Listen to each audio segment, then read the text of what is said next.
할렐루야. 살아계신 하나님께서 오늘 예배 가운데도 함께 하심을 믿습니다.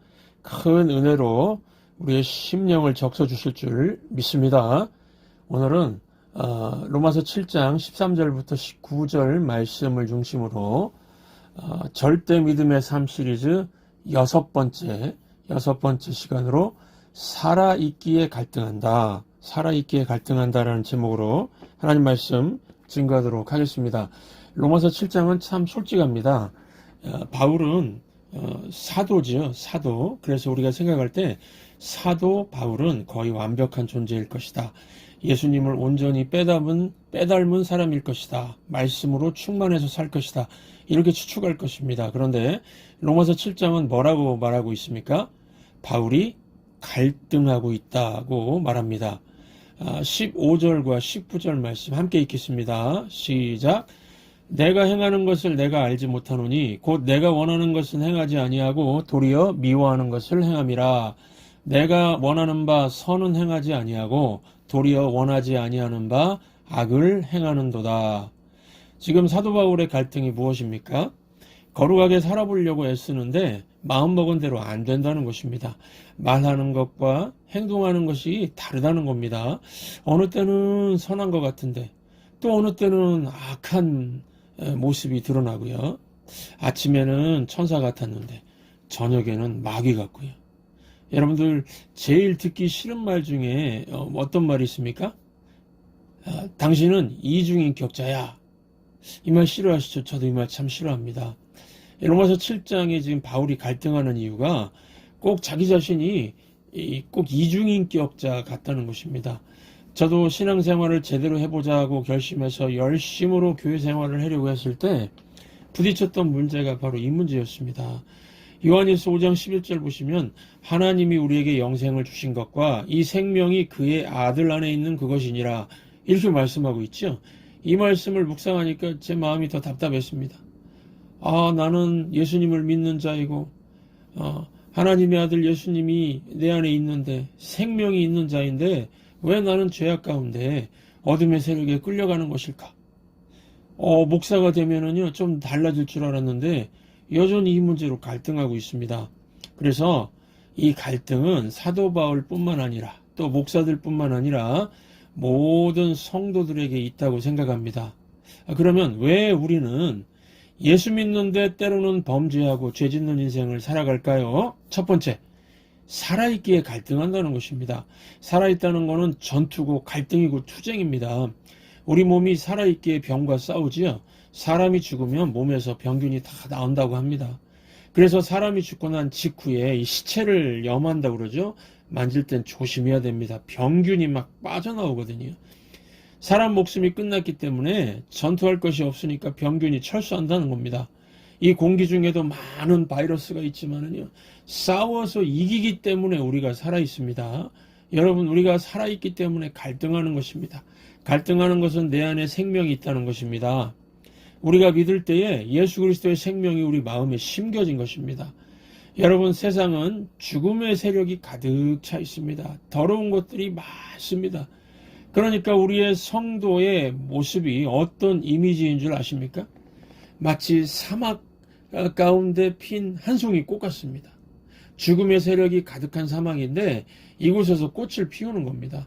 죽음의 세력과 싸워서 이기면서 꽃을 피우며 살라는 겁니다. 하나님께서 우리에게 그런 식으로 인생을 살기를 원하십니다.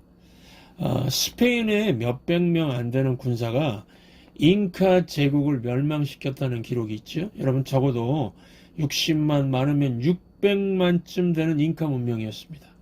그런데 수백 명의 군사로 이들을 어떻게 그럼 멸망시켰을까요? 답은 병균이랍니다. 유럽인들은 20여 종의 동물들과 함께 생활했습니다. 동물은 병균을 옮기는 숙주 같은 그런 동물이죠. 스페인 군사들은 수천 년 동안 동물과 함께 생활하면서 항체가 생긴 것입니다. 그런데 남미 원주민은 라마 정도의 가축밖에 없었습니다. 항체가 거의 없는 무방비였습니다. 스페인 병사들의 병균으로 인해서 제대로 싸워보지도 못하고 다 죽은 것입니다. 세균으로 인해 문명이 몰락한 것입니다. 여러분, 우리가 사는 이 세상은 이런 세균, 병균들이 많습니다. 우리가 코로나 바이러스로 고생해서 잘 알고 계실 겁니다. 눈에 보이지 않지만 병균들이 많습니다. 그런데 이 영적인 세계는요, 이런 병균들보다 더 더러운 죄의 바이러스가 엄청나게 많습니다. 이렇게 병균과 죄 바이러스가 가득 찬 더러운 세상에서 생명의 꽃을 피우라고 하시는 겁니다. 그리고 우리는 예수 그리스도의 부활의 능력을 품고 살기 때문에 할 수가 있습니다. 크리스천의 생명력은 마귀와 세상 유혹이 꺾을 수 없을 만큼 강한 생명력을 갖고 있습니다. 그래서 살면 살수록 항체가 생겨서 더 강해질 수 있습니다. 그러므로 기억하십시오. 예수님을 믿었는데 왜 갈등한다고요? 믿기 전보다 더 갈등하죠. 그 이유는 우리 안에 생명이 있기 때문입니다. 생명이 있으니까 더 공격을 받는 것입니다. 더러운 것들이 막 더 공격하는 것입니다. 그러니까 믿고 난 후에도 고민과 갈등은 당연히 있는 것입니다. 싸움이 지속되는 것입니다. 공격이 있는 거 두려워하지 마십시오. 이겨내면 됩니다. 여러분의 영적 싸움에 건투를 빕니다. 파이팅! 두 번째, 갈등의 유익에 대해서 두 가지 말씀드립니다. 첫 번째, 먼저 갈등은 구원받은 자의 증거라는 겁니다. 어느 진실해 보이는 성도가 물었습니다. 목사님, 제가 구원을 받은 거 맞나요? 요즘도 계속 죄를 짓고 있습니다. 자기 자신은 분명 그 예수님 믿었는데 죄를 짓고 있다는 그런 성도의 이야기였습니다. 마음이 괴로워서 목사님에게 물었습니다. 목사님, 제가 구원을 받을 수 있을까요? 제가 천국 갈 수 있나요? 그래서 제가 대답했습니다. 나와 로마서 공부했지.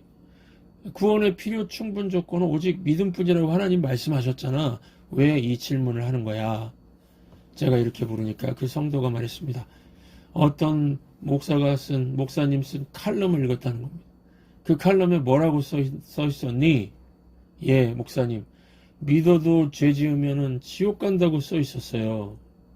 믿어도 죄 지으면 지옥 간다고 써 있었어요. 여러분, 이 말이 맞습니까? 틀립니까? 만약 그 말이 맞다면 그 목사님도 지옥 가셔야겠지요? 제가 로마서를 근거로 답을 해줬습니다. 왜 고민하는 줄 알아? 예수님이 주인이기 때문이야. 왜 갈등하는 줄 알아? 생명이 심겨졌기 때문이야. 예수님 없으면은 이 고민 없이 죄짓잖아. 그렇지? 갈등은 구원받은 자의 증거야. 그랬더니 이 설명 듣고 얼굴이 환해졌습니다. 여러분, 대충 믿으면 갈등 없습니다. 고민이 없습니다. 하지만 내 안에 예수 그리스도의 생명이 있으면 내 영이 살아있기에 갈등하게 되어 있습니다. 살아있기에 갈등하는 겁니다. 갈등은 뭐라고요? 구원받은 자의 증거입니다. 두 번째 갈등의 유익은 갈등을 통해서 신앙의 근육을 키운다는 겁니다. 한국의 어느 교회를 다니는 부부 얘기인데요. 다툼이 그치지 않는 그 부부 싸움, 갈등이죠. 부부였습니다. 성격 차이로 쉽게 화해가 이루어질 것 같지 않았습니다. 특히 여자 가슴에 맺힌 것이 많았습니다. 도저히 풀릴 것 같지 않은 응어리였습니다. 그래서 그 교회 담임 목사님이 한 가지 제안을 했다고 합니다. 두 분이 함께 한 달간 새벽에 나와서 기도해 보세요. 부인은 예배당 왼쪽에 앉고 남편은 예배당 오른쪽에 앉아서 기도해 보세요. 그래서 부부가 새벽마다 작정을 하고 기도를 시작했다고 합니다. 한 달을 기도해도 남자의 약점이 바뀌지 않았다고 합니다. 그런데 여자가 변했다고 합니다. 풀리지 않을 것 같은 맺힌 것이 풀려버렸답니다.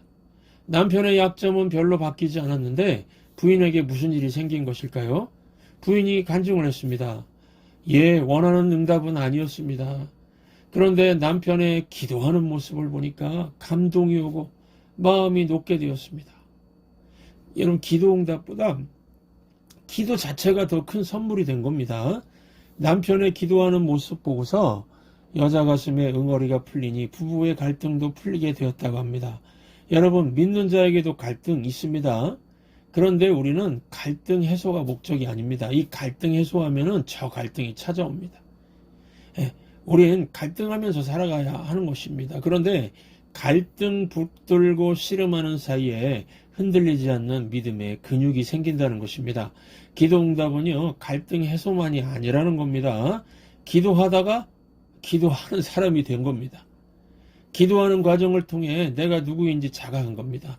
부인의 신앙인격이 변화된 겁니다. 하나님은 갈등이라는 장애를 통해서 이렇게 우리를 강하고 멋진 자녀로 변화시키십니다. 갈등은 이런 선물을 주는 통로입니다. 확실합니다. 흔들리지 않는 절대 믿음 갖고 싶으시죠? 낭망하지 않는 믿음 갖고 싶으시죠? 갈등을 피하지 말고 갈등하시기 바랍니다. 갈등 속에서 단단한 신앙의 근육이 생기면은, 신앙의 근육이 생기면요, 절대 믿음을 갖게 되실 겁니다. 그러므로 세 번째, 그러면 우리가 갈등 속에서 어떻게 살면 되겠습니까? 생명의 꽃에 초점을 맞추고 살아가라는 겁니다. 우리 데살로니가전서 5장 16절부터 18절 말씀 함께 읽겠습니다. 시작. 항상 기뻐하라, 쉬지 말고 기도하라, 범사에 감사하라. 이것이 그리스도 예수 안에서 너희를 향하신 하나님의 뜻이니라. 이 세 가지 명령을 주셨지요. 기뻐하라, 기도하라, 감사하라. 하나님께서 우리에게 높은 수준에 말씀하실 때는요, 명령으로 주십니다.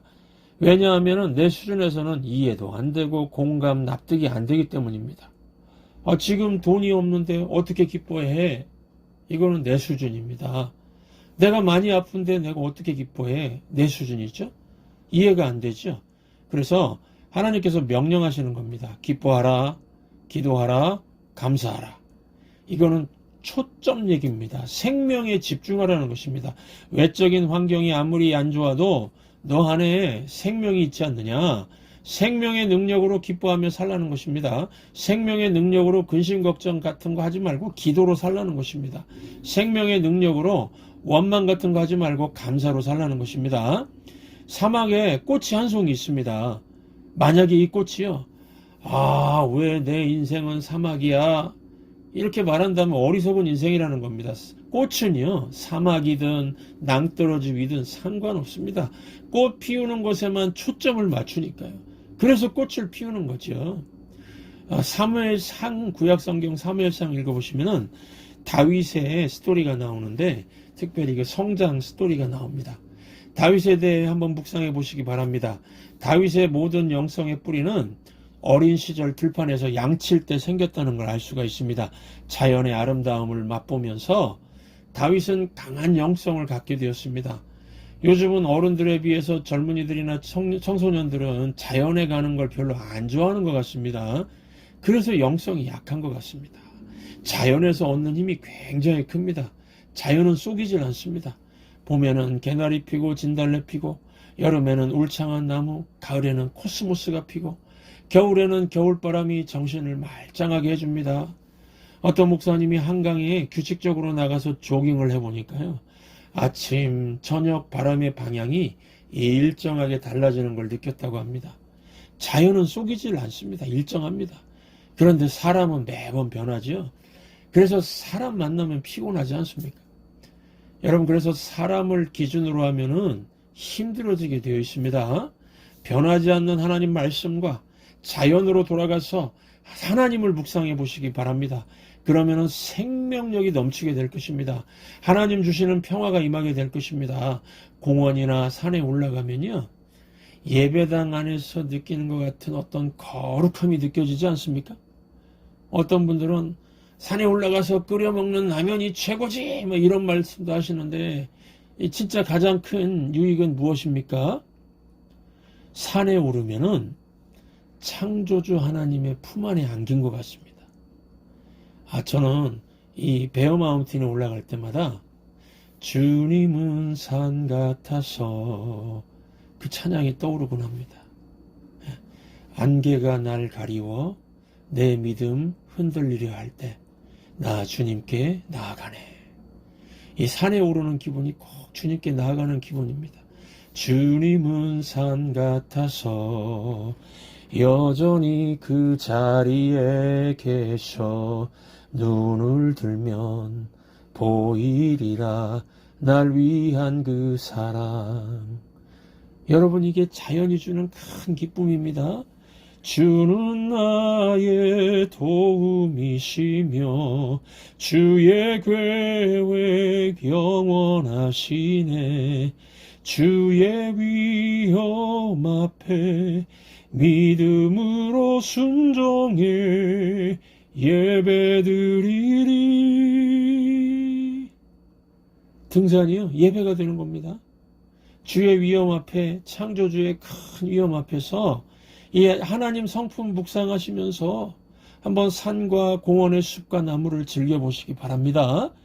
그러면은 하나님 품 안에서 누리는 그 절대 기쁨과 절대 감사와 절대 평안 같은 게 느껴집니다. 여러분, 사람들을 기준으로 살면 실패하게 되어 있습니다. 실패하는 인생들 보면요, 사람들 말이 왔다 갔다 하다 망하는 것을 봅니다. 우리 크리스천들 어떻게 산다고요? 변하지 않는 하나님 말씀 붙들고 삽니다. 하나님 말씀은 절대적입니다. 변하지 않습니다. 마치 북극성과 같습니다. 배들이 항해할 때에 북극성을 보고 가야 안전하지요. 다른 것들 기준으로 하면은 침몰하는 배가 되는 것입니다. 우리는 아무리 아주 어렵고 척박한 현실이라도 생명에 집중하면서 살 수 있는 믿음을 가진 자들입니다. 믿음이 없으면은요, 이런 능력 없습니다. 그래서 믿음 없으면 불안하고 염려, 두려움, 의심, 막 우울한 감정 속에서 막 혼란스러워하는 거죠. 우리 크리스천의 마음에는요, 절대 기쁨과 절대 감사와 절대 평안을 유지시키는 하나님 말씀이 있습니다. 여기에 초점을 맞추고 살면 백전백승한다는 것입니다. 어떤 목사님 설교를 듣다가 자신의 경험을 얘기하는 것을 제가 들었습니다. 그 목사님 설교 중에요. 이분이 이제 지하철을 타고 가는데 어떤 40대 아주머니가 막 화가 나서 그 지하철에 올라탔다고 합니다. 분노심에 가득 찬 40대 아주머니가 막 분위기를 싸늘하게 만들었다고 합니다. 그리고 40대 아주머니 바로 앞에 젊은 여성이 어린아기를 안고 있었다고 합니다. 그 아기가 자연히 뒤를 돌아보겠죠? 그 어린아기가 40대 아주머니를 보고 맑은 미소로 방실방실 웃었다고 합니다. 한번 상상해 보시기 바랍니다. 뒤에 있는 40대 아주머니와 앞에서 뒤돌아보며 웃는 아기. 분노의 대표와 기쁨의 대표죠. 과연 누가 이겼을까요? 1분쯤 지나니까 그 40대 아주머니와 그 아기가 같이 웃어버리게 되었다고 합니다. 지하철에 있는 그 목사님께서 그걸 보고서 이제까지 살았던 인생에 대해서 반성을 했다고 합니다. 이야, 아기가 엄마 품에 안겨 방실방실할 때 분노의 세력을 무장해제 시키는구나. 내 안에 하나님이 계시고 내가 하나님 품 안에 안겨있고 절대 기쁨이 있으면 어떤 것도 무장해제 시킬 수가 있는 거구나. 그렇죠, 여러분? 여러분, 대체로 1세대 어머니들은요, 자식들에 비해서 학력이 낮지 않습니까? 어머니가 자식 앞에서 학위자랑하는 거 보셨습니까? 저는 못 봤습니다. 자식들 눈에는요, 어머니가 항상 어리석어 보이고 촌스러워 보이고 지식이 없어 보이고 지혜가 없어 보이지 않습니까? 그런데도 어머니가 자녀들을 변화시키죠. 무엇 때문일까요? 어머니의 변함없는 마음, 진실하고 따뜻한 마음이죠. 엄마 품도 이런데 하나님 품은 얼마나 강력할까요? 우리가 하나님 품에 안겨 있으면은 절대 기쁨에서 나오는 웃음과 따뜻함이 세상을 변화시킬 수 있다는 것입니다. 최근에 교회 다니는 사람들, 기독교인들이 너무 거칠다 이런 말이 있습니다. 이거는요, 잘못 믿기 때문에 그런 거죠. 회개해야 됩니다. 하나님의 은혜 안에서 생명의 꽃을 피우는 성도라면 엄마 품속의 아기 같은 따뜻한 모습으로 힘든 관계들을 품어줄 수 있고 차가운 세상을 따뜻하게 변화시킬 수 있습니다. 이번 주는 큰 산 같은 하나님 아버지의 품을 체험하시기 위해서 자연에 들어가 보시고 또 조용히 하나님과 나만의 만남을 원하시면 시간을 내서 아무 때라도 우리 천성교회 예배당을 찾아오셔서 기도해 보시기 바랍니다. 강한 생명력, 절대 기쁨을 느끼면서 정말 새 힘을 얻고 회복되는 역사가 있게 될 것이라고 확신합니다. 안개가 날 가리워 내 믿음 흔들리려 할 때 나 주님께 나아가네. 주님은 산 같아서 여전히 그 자리에 계셔. 눈을 들면 보이리라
같아서